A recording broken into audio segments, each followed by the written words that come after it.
26. I should double check the episode number before I do these, but I think episode 26 of the Senteon and CIS webinar series, a deep dive into the CIS benchmarks.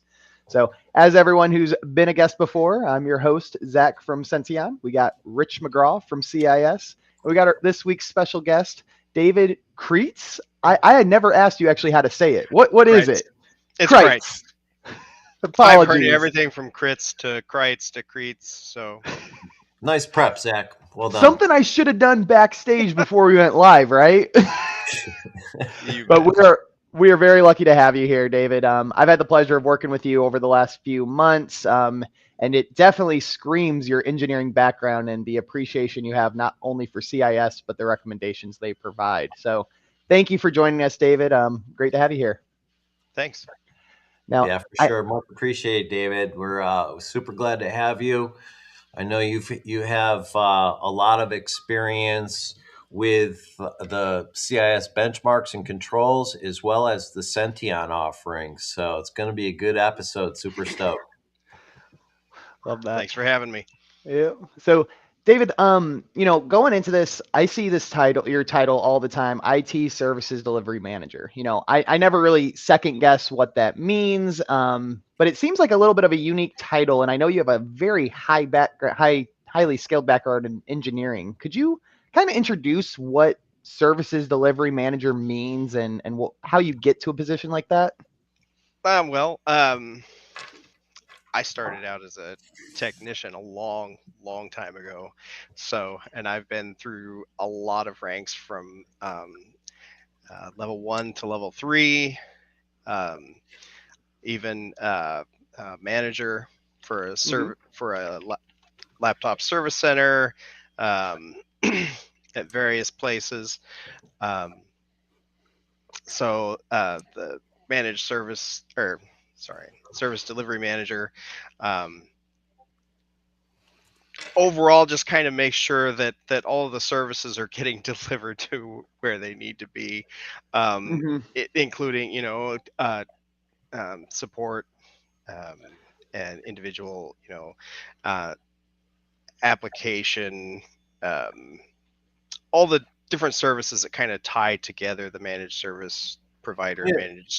Yeah, David, that really speaks security to service providers. It really speaks to an important point.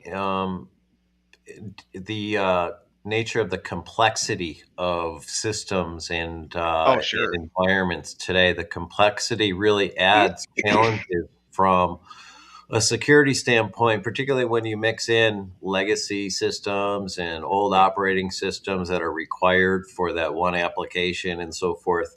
That complexity really adds challenges for security professionals like ourselves.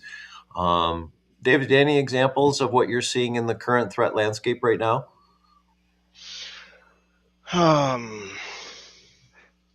Not to put you on the spot.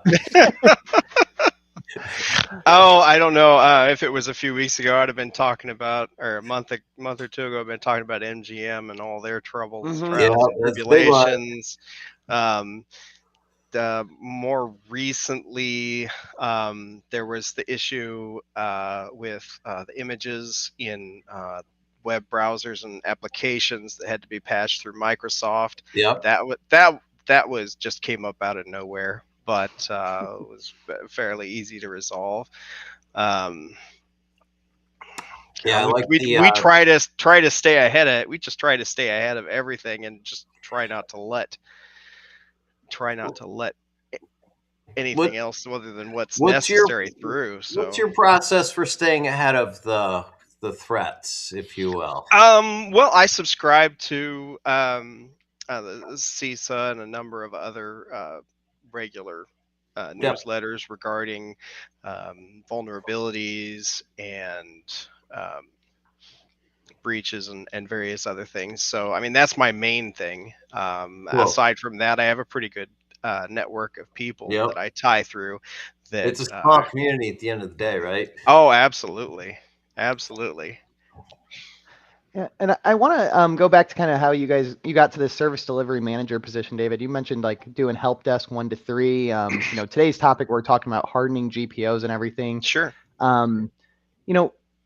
when you say you're making sure everything is on the systems, are we just talking about like, all of the clients have the same security stack, all of the applications are up and running, or does an IT services manager actually work and success the client? What does that look like? Well, each client has to align with their package. So, I mean, I have to make sure that they're getting all the different things, from email and phishing, security to um, Office 365 monitoring, vulnerability scanning, um, pen testing, the whole 9 yards, all of that stuff based on their what it is that they're subscribing to, their package and whatnot. And a lot of times I'll recommend additional things, or we'll find something that needs to be added on for either um, for investor confidence, or cybersecurity insurance, or Sounds like a various lot other of the things. things that are included in the CIS controls IG1 implementation group 1. Absolutely, there's a ton of it in there. Yeah. Yep. And then I work, a lot to make sure everything ties into the background and make sure documentation stays up, because I mean, Sure. a lot of eliminating the stress around it is making sure that the documentation is there, and the more of that I can make automated, the better. Mm-hmm. How does Senteon help with that, David? I'll toss Zach a softball here. Senteon is pretty amazing, especially showing the individual controls that it manages, as well as drift and remediation. So So key. that I absolutely love it. Yeah, when you're Appreciate that little plug. I got you, bro. But so talking about it sounds pretty technical to be an IT service delivery manager. So you really are making sure these reports are being run and talking to the customer directly. And is your background all with MSPs, or have you worked in enterprise as well, David? I worked at Boeing for a number of years. Okay. I've heard of them. Yeah. Yeah, Rich. Yeah, I worked at them at the same time that I was doing Microsoft and other certifications. I worked in the laptop service center and as a field tech. So I gotta get my therapy cat too. Zach can't be the only one. my therapy animals would be a little bit too big to get up on the list, thankfully. So were you in the Seattle area with Boeing, or? No, I was in the Wichita area. I was on the IDS side. Cool.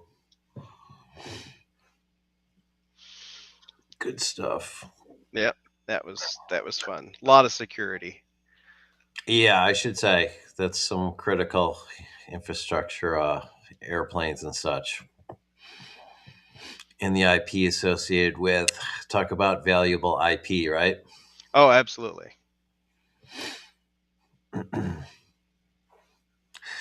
Just you and I, Dave. Zach ditched Uh-oh. us. Zach fell away, unfortunately. Yeah. So, IDS, in case you didn't know, is military side of Boeing. They do actually keep the two sides pretty separated. Now, were they using CIS IP in your roles at Boeing? And then I know that they do follow some of I'm our. sure they probably do now. And the group of guys that dealt with the servers and deployments and the actual infrastructure. Yep. I don't know Yeah. that I'm No, aware it's all good. specifically whether they followed the framework, but that's been a while. I mean, Yeah. I had to move on from there in 2012, beginning of 2012. So Yep. Been a I minute. was there for about 9 years. Nice. But I got to know a lot of guys who had a lot of knowledge and a lot of experience, and helped me out a lot. Yeah, that's where you get that deep background by spending a decade at a place like that for sure. Yeah, so I don't know if we lost Henry too. Get some slides going here eventually. Zach must have dropped his connection. I don't know what's going on with him at the moment, but seeing the private check. Do we want to? Here we go with some slides. So let's start to get into it a little bit. So, as everyone knows, this is the weekly Senteon and Center for Internet Security live stream where we go into a deep dive on particular settings in the CIS benchmarks. And I think most people are aware the Center for Internet Security benchmarks are very prescriptive guides to configuring systems. And this series goes through particular settings in detail to help the community better understand what particular settings mean, how to configure them, why they're important, and how they keep you safe. So that's what it's all about. And let's get into it. Let's go to the next slide. Excellent. So the focus for today's session is all about mitigating risk with ICS. And through proper configurations, and what I always like to say is, the best basics will win the battle. And the using proper configuration guidelines like the recommendations that CIS offers, and closely monitoring them or even pushing them out and managing drift and so forth with something like Senteon is a key element in securing your environment. So let me, David, why don't you, do you want to take a crack at some of these? These are just some of the attack vectors that are really brought to the forefront without having proper configuration, and in what proper configuration, what risk it does mitigate. So I guess the converse. So do you want to talk through a couple of these, David? Okay, so unauthorized access mitigation and unauthorized software installation. A lot of companies, you don't want to be allowing your people to just install anything. So, Yeah. and if you can't verify what that software is doing, if you're just allowing anything, it could be, file sharing. We've seen recent issues of that. Sure. It could be, it could be as simple as the Microsoft Store or even the Apple Store these days, right? Unfortunately, there has been instances where malicious software has found its way into those mainstream stores that people generally, including myself, generally consider safe. But malicious software has found their way in recent times. It has, yep. It's the amount of software up there has proliferated and it's expansive. So, slips through the cracks once in a while, I guess. And so, yes. Let's see, man in the middle attacks. If you're not secured if you're not on a communications not secured from end to end on a lot of things, and you're on an unsecured network or even a secured network potentially, where somebody's infiltrated your say a network device or something, that communication can be taken and exfiltrated. Yeah, I love the pineapple attacks are so easy. It's readily available hardware that you can set up in Starbucks or wherever. And if you're communicating in the clear without a VPN connection, you're just offering up clear text data to whoever chooses to be malicious with it. So don't do that. Oh yeah, don't go to any of the hacker Just don't connect to conferences public and leave Wi-Fi. that stuff open. Yeah, our general policies here as an employee at the Center for Internet Security is don't connect to public Wi-Fi ever. But anyways, we move on. Yep. Yeah, unwanted content updates, unauthorized software, man in the middle, network-based attacks, all kind of along the same theme. So let's go on to the next slide. Sure. This is always my favorite. How can the CIS benchmarks assist in securing your systems? I kind of stole some of my own thunder in my preamble by describing the Center for Internet Security benchmarks as a very prescriptive guide to proper system configuration. And that's basically how we help. We're not necessarily the easy button. Senteon's your easy button to evaluate and push out these settings, but we do provide available for free for anyone who's interested all of the CIS benchmark settings on our website, and you can download those as a large PDF file.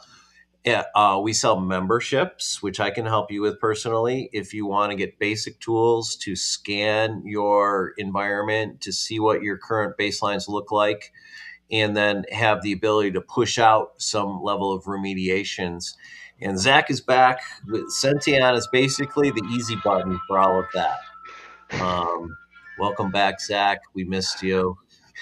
David's phone is going nuts. So there you have it. That's how CIS benchmarks can help. We are the guide to have community consensus best practices for setting up your systems. And Zach, what happened, bro?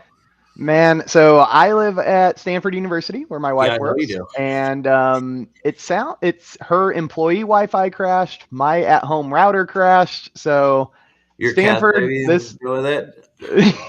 The cat was with me, so it did not unplug any cords, and we are back online at least temporarily. So if we lose me, I trust you did well while I was gone. We know what to do. We got you, bro. We've only done this a handful of times, but David, it does sound like you got to introduce yourself a little bit, and we did. Did we go into some of the MITRE ATT&CK techniques? Yes. Awesome to hear. So we just wrapped up this slide on what the benchmarks are all about, so we're ready to dive in. Awesome. Let's get into that. Let's get into that dive in stage and talk about why we wouldn't want access to the store. I mean, this is a Microsoft public store. That doesn't sound inherently bad. Nothing Microsoft does is inherently bad. So why wouldn't we want every employee ever to have access to this store? I'll leave that to you, David. Well, because there's software up there that you may not want them to use in your environment. Number one, it's pretty, it's a wild west to a degree. Number two, just like any other software service, things can slip through the cracks, as Rich talked about previously. And it could be used to exfiltrate information and yeah, and it sounds like if we gave every end user access to the store, and I'm not sure, maybe some MSPs do that, how does that impact the ability to track what applications are actually on those end user machines, so the risk that you're accepting? I'll tell you what I don't like about it, Zach, is that, I mean, for one, you need to understand one of the very core principles there's my therapy cat, of the CIS controls is understanding your inventory. If you have people just downloading stuff out of the store that you don't even know about, before you can even, have an accurate inventory, it's going to change if these people are downloading stuff. And if they're downloading things from the store, they're potentially punching holes into your environment that you don't know about. So let's just don't do it. It's a hard no. I agree. There are some instances where there are exceptions, as I've run into a couple of applications that for some reason only had installers that would reference the Microsoft Store. Mm-hmm. But that can be gotten around by using Intune for deploying specific applications and not having to and still have access to user stores disabled. Yeah, for sure. So it looks like Stanford's getting a DDoS attack or something currently. Uh-oh. Oh, he's back. Oh, there he goes. So cool. Yeah. Keep on fighting. Yeah. No, I think it's just a bad idea A little bit because of bouncing. you want to you want to be able to control what your users have. You want to be able to manage that inventory, and you just don't want to have someone downloading an app that can potentially, not even if it's not malicious, Yeah. just something is not configured properly from a user end. If they're downloading something and just installing it, it's punching open a hole that you don't Sure. need. So, It may not be malicious, but on that same token, it's not necessarily secure either. And right on. some of that, it may not be secure in the fact that sensitive information can still get detected and leaked through there unintentionally. So Yep. it's best just not to even open up that hole. Yeah, and what do users like to download? Free apps, right? And what are when you download a free app, who's the customer? You are. Yep. So they're collecting something from you. It might not necessarily be transparent to you what that is, but something's going on in the background. You don't want it. All right, let's move on Agreed. to the next slide. Okay, so here we go. Turn off downloading of print drivers over HTTP is set to enabled. So we talk about this a lot on the show, that some of the the settings almost sound counterintuitive the way they're worded, but Sure. and so that's something that I think that's in this instance one of those things where we want to make sure turning off downloading is enabled. And David, do you want to talk about why it matters, and what the potential pitfalls here if people are able to download print drivers just over the internet, for example? Well, HTTP is by itself is inherently insecure, and part of your problem is going to be you have the potential for a supply chain attack where you're getting served bad or modified drivers that could infect your system. That's On purpose, and you're doing it on purpose. Yep. The bad guys are so clever that they wrap that stuff up so nice and neat that it looks great. All right, yeah, I want the update, and boom, here we go. So absolutely.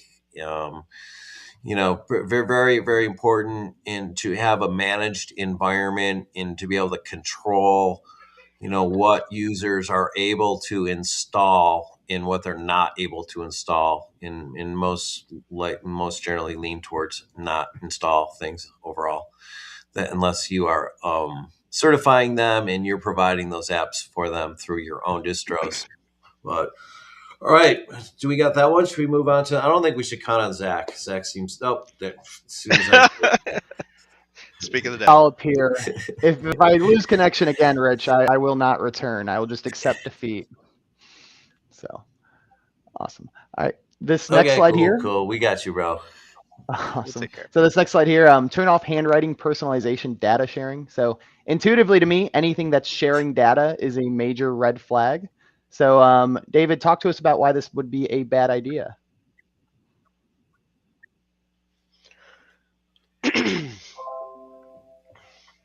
Well, assuming that I don't know specifically the data that this collects necessarily, other than somebody could potentially, if the data was taken by another party, they could forge your signature. They could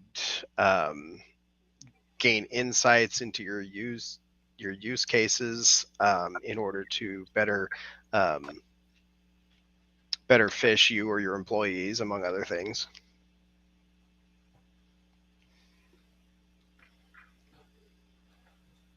I mean, that would be what I would suspect.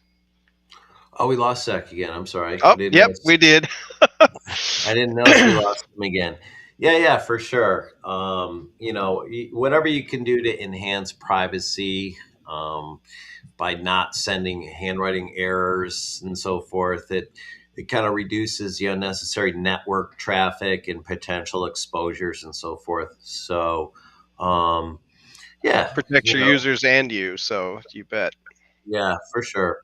So I think it's an important setting overall, and one that shouldn't be overlooked. It's just all part It of. seems trivial, but it just Yep. kind of tickles and makes the hairs on the back of your neck stand up when you think about it too long. So.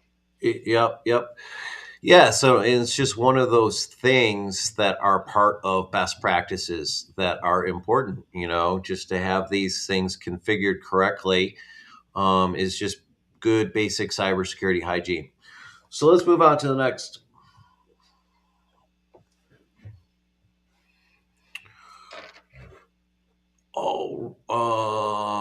Ensure turn off handwriting recognition. Error reporting is set to enabled.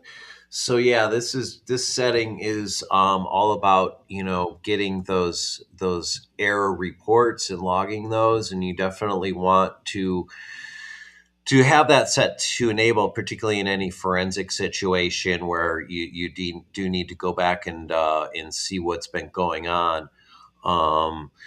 But it's again a method of enhancing user privacy by not sending handwriting errors, reduces unnecessary network, in things like that. So, David, what else can you think of on this particular topic?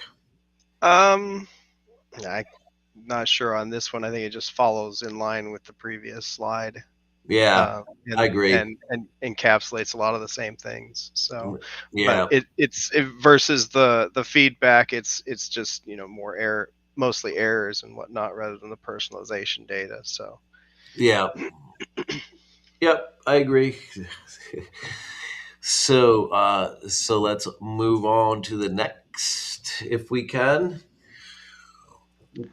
which is ensure turn off internet connection wizard if your URL connection is referring to Microsoft.com is set to enabled. So, I think the key areas in this particular settings is what this does is it blocks potential risks associated with online wizards. One of the challenges for lesser trained users, if something pops up on their screen, they want it to go away. So they'll just click on it just to make it go away. So how do you make it go away? You click OK, you just do it, and to make that not happen, which we don't want that to happen, we can control that via settings defined by the CIS benchmarks in this particular case. So, David, any thoughts, Zach? Yeah, and I think my Wi-Fi is kicked back on temporarily. But David, this setting has a lot to do with having that complete network control and making sure as a MSP or an enterprise, you actually have control to limit what the users can do, whether that's inherently malicious or accidentally malicious. So talk to us a little bit about how you handle network control and why this setting matters to you. At what level? Because it comes all the way down. Typically, we don't allow communication out to non-vetted DNS and various other things. So, I mean, this this right here, if I were to see this on one of our systems, I mean, it would tell me that somebody is presenting something to that system that isn't true in the network, that somebody is trying to undermine the normal routing that's going on. Network trust, if you will. Exactly. Yeah. So. And it's really locking down so the users can't do this without an admin knowing about it or an admin approval, right? Is that what Correct. this is And doing? in most cases, they shouldn't need to. I mean, if the network is set up properly, there's no reason for exactly the internet connection wizard to even be triggered. 100%. There's no reason. I mean, you're not disrupting services by disabling this. I mean, people don't need to have that access, and disabling it is not going to be a disruptive kind of thing for people, in my opinion. Mm-hmm. Absolutely. Let's go over to this next setting. So in the same vein, this has to do with turning off the internet download for web publishing and online ordering wizards. So this has to do. This seems like it could be a little bit more impactful because it is, maybe it's a download, still referencing the store, something that maybe isn't approved they want to get to. So it could create a user headache. But why is it important to kind of make sure this is still in place? And I guess why would we not want users to be able to have this access? Well, it's the same general principle as the as a software store. Honestly, you don't want to give them free reign to just pull things down willy nilly. So these are all the same theme with different access points, right? Sure. Ultimately, yep. it's weird. And I'm not as familiar with the specifics on this one, but web publishing and online ordering wizards kind of it seems pretty clear. Yeah. Mm-hmm. Yeah, absolutely. Well, let's hop into this next section here. And I know we did talk about previously the print drivers over HTTP, but what about just printing in general over HTTP? And maybe you already addressed this earlier, but what does this mean? What is HTTP printing? Why do we want to make sure we don't allow this? And this can be taken. Sorry, you're good, man. My words are failing me for a little bit. So you can. Let me give it a little lift. So first off, we did talk about this. HTTP is not secure. It's not, and any confidential document you were to put to that printer in this mode would be available for anybody to see in between if they were able to get in between there. Yeah, if there was a man in the middle type of attack, and you're communicating over HTTP versus HTTPS or some other secure protocol, you are just handing your data over to that person with their Pineapple device. Yep. Awesome. All right. Well, we got a handful more settings, so we'll just kind of keep going. And a lot of these are all in the same vein because this is all part of the CIS benchmark section for internet communication management. So all of these really are going to be in the same vein. It's just always important to call these out because many of these settings, as I'm sure Rich introduced, come in the default state that is less secure than what CIS recommends. So it's very important, even if these do seem repetitive, it's really just pointing out how many different ways there are to take advantage of the same thing. So leaving these in the default states is just not the move, right? That's why David, that's why Rich, that's why we do this every week, right? Yep. It's to really reinforce the importance of taking those proactive steps to minimize your attack surface before doing other security actions, right? Make sure you know what's on your assets before going somewhere further. So all right, let's go to this next setting. Again, it's another turn off registration if URL connection is your, we just did that one. Turn off search companion content file updates. So search companion in this respect, I think is another Microsoft application. And we want to make sure that this is off because it is known for potentially being able to download data that is not needed for that user. But do you have more to share on this setting? No, I don't think so. Yeah. Cool. Well, let's go over to the next setting then. Turn off the order prints picture task set to enabled here as well. So again, Rich mentioned this, but turn off and enabled those are kind of confusing to a lot, but this is just saying, yes, we are turning this off and keeping it turned off. So, David, could you talk about this setting, what an order parens picture task might mean, and why it's not necessary to have access to? I think this one I'm not sure on, honestly. Although it's just another set of information that is just not necessary in a business environment. Yeah, I got a couple thoughts. Basically, Zach, the what this does is kind of avoids the unsolicited print ordering. It kind of gives users control over printing tasks and potential costs that might be associated with that. If there's cost chargeback, which is common in printing across a larger organization, and you're just basically allowing someone to be able to control a print queue and giving them kind of reach that they don't need, and just best to turn it off.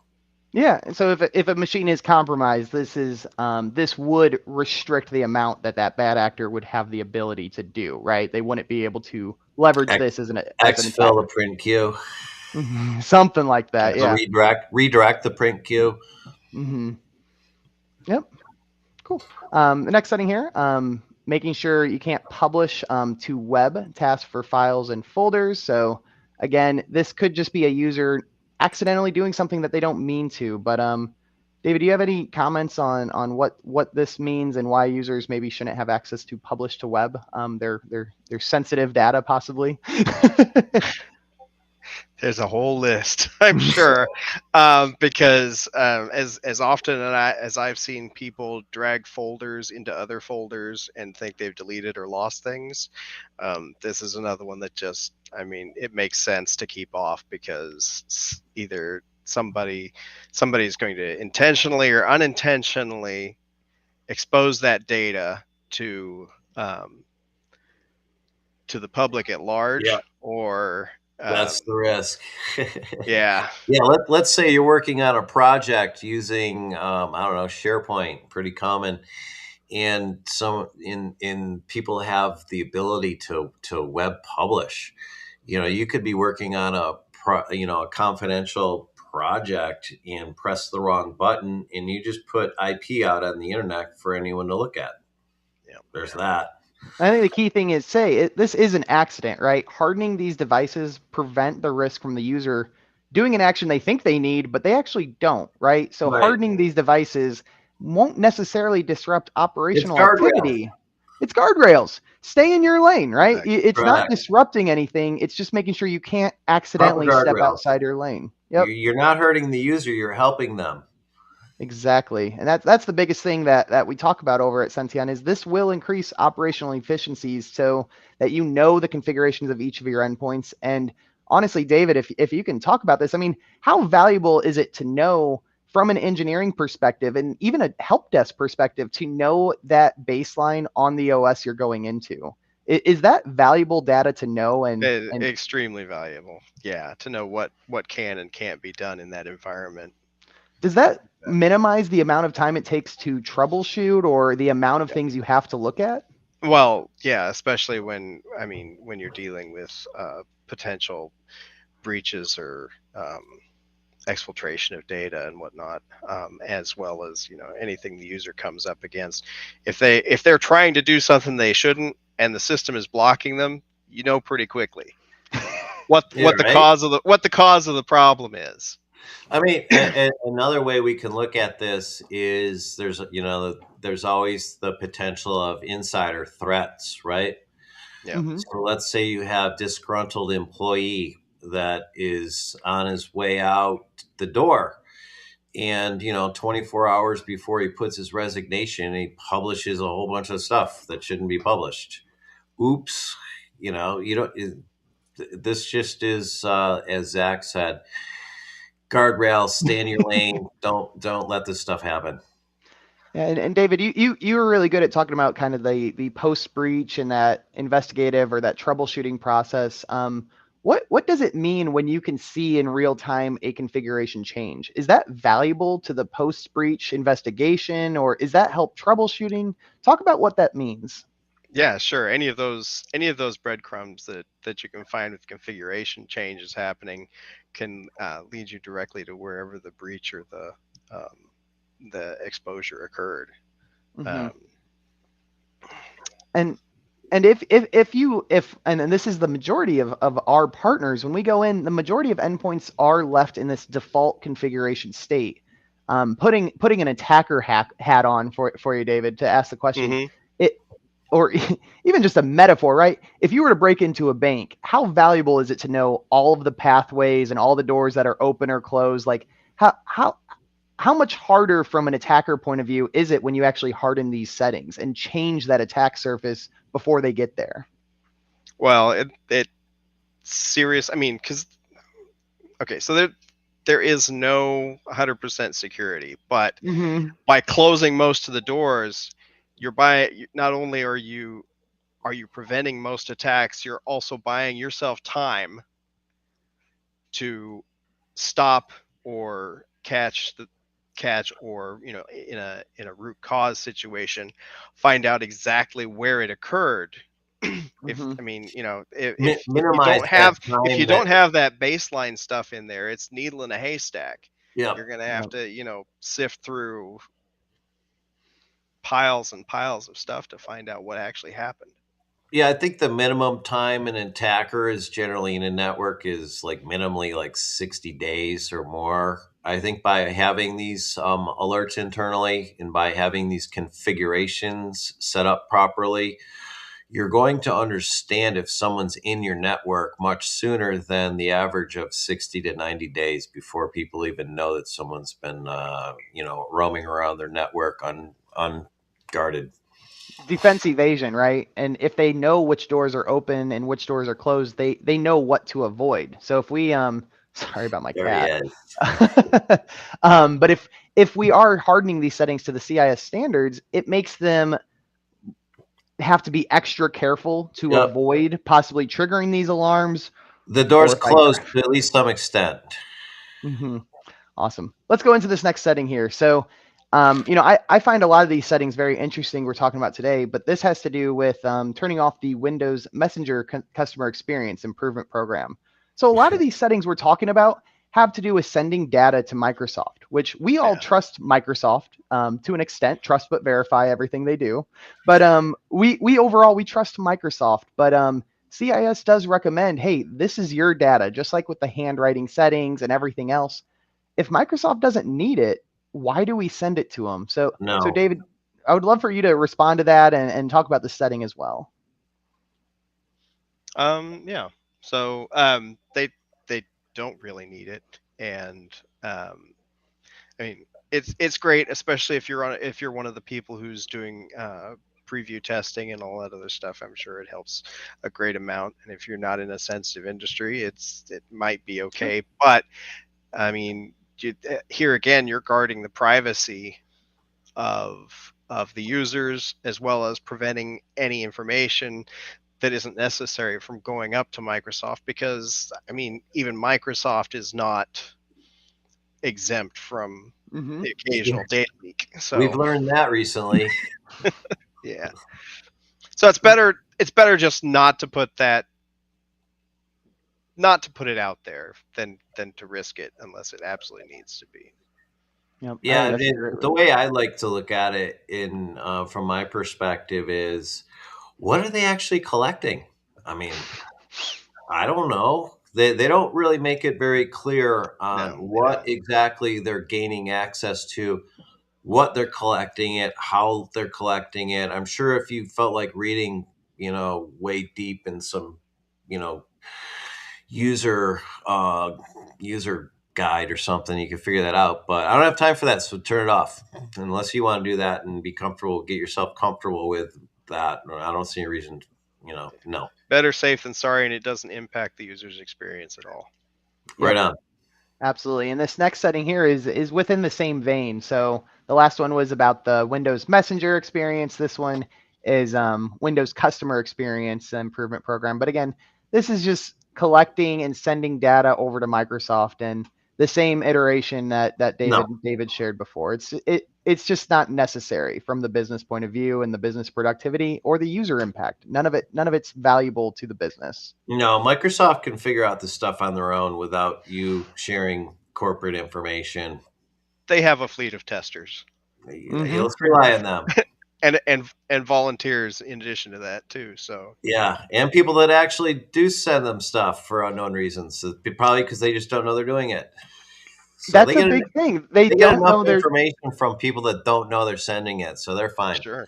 I think that's a great way to put it too, Rich, because these settings are all defaults, right? So people don't know they're sending it until they take the time to harden this. And David, I don't know if maybe you talked about this earlier, but what you in your years help desk 1 to 3, how much of this was manual configuration changes and working within Intune Active Directory? Was that an easy process? Did you do that day one? Like, is that something reasonable to ask the most MSPs to do manually?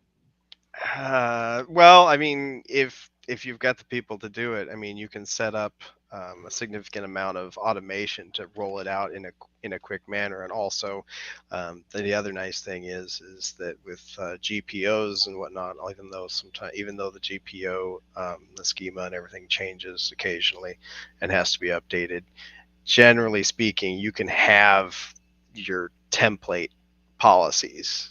Mm-hmm. And you can import those all and then assign them. But it is a lot of work. And whenever Microsoft makes a significant change, then you've got to go through and review and you should be reviewing them anyway if you're using them at least once a year, if not. Zach, any ideas, best practices you could think of? On the scope of making sure these aren't in defaults? It seemed like another softball for you. I was trying to help you out. Well, I mean, there's plenty of best practices. It's Senteon definitely simplifies it by quite a bit. No, I appreciate the plugs, guys, but definitely keeping this on the scope of settings we're talking about. Sure. The historic ways to do this was hundreds of PowerShell scripts, or like you said, with GPOs directly, and it didn't really give you many ways to validate, was that change successful? Did that change stay in the state? So doesn't scale. Doesn't scale. Mm-hmm. Yeah. So spot on. All right, let's get into this last setting and then we'll do some wrap up. So another one, turn off Windows error reporting. This next slide here. Again, error reporting. I remember back in the day when I'd have something go on. Hey, system crash. Do you want to send error logs to Microsoft? I'd always click yes, not think twice about it. But in a business point of view, that could be a little bit more sensitive. David, talk about this. Well, I can share your configuration and log information with Microsoft and anything that relates to the inner workings of your company, including IP addressing and anything that Windows interacts with, authentication, all that stuff. So definitely another no on the leaving it off. If you have an issue and your better bet is to call Microsoft directly, use Microsoft technical support, and if they need any of this specific information, they'll set up a secure communication to share it, not just by throw it over the wall. It is important information, but it needs to, as David has pointed out, it has to be controlled and managed very carefully because it is sensitive information and should be treated as such. And, if Microsoft needs to see it, you can talk to an engineer and set up a secure communication channel. Yep. Spot on. And that is actually the last setting for today's session. So that was over the Internet Communications Management. And realistically, it was all the settings that Microsoft really likes if you don't touch, because they get more data and they can do whatever they do on their back end. But it's not necessarily valuable for that end user or the end business of releasing it. So David, thank you for coming on today and talking about these settings and bringing more awareness to the importance of following CIS and these recommendations. So with that, I'd love to hand the ball back to you, David. Any just kind of closing thoughts or things you want to leave the audience with? if it doesn't have to be turned on, don't turn it on. Only everything being turned off, and we could turn things on as we need, right? Yeah. Almost Well, like and if it's that's, I not mean, that's where, broken, well, don't that's fix kind of it. where firewalls have gotten to. I mean, all of the recommendations with firewalls, obviously, are to have an explicit deny and only allow stuff that you want through. I mean, that's where all the frameworks have gone now, as far as network securing and whatnot. So, Kind of a good mindset just in general is what you're saying, yep. David. Hmm. Yeah, I like that. Very Awesome. good. Well, very cool. Well, we are here every single week. Next week, we will be talking about some deeper dive settings as well, going into Kerberos and kernel level settings. So that'll be a big one with Ian Hooper, who will be announcing a job change as well that episode. So that'll be exciting. Then we have Mike Miller coming up after that, and Dan Lee to close out this year, December 20th. I don't know if we'll have guests that close to Christmas, but we'll find out when we get there, right, Rich? But we also have my the Amazon wish list together for the audience. I like that. We also have our weekly newsletter. I do present a summary of this webinar session in those newsletters, and you can always follow us on LinkedIn. We are very open. Reach out to us after the show. You can go to that final slide. And if you did want to assess your current security posture against CIS, Senteon does offer that as part of our free NFR trial to our MSP partners. So scan the QR code and hopefully see you guys next week.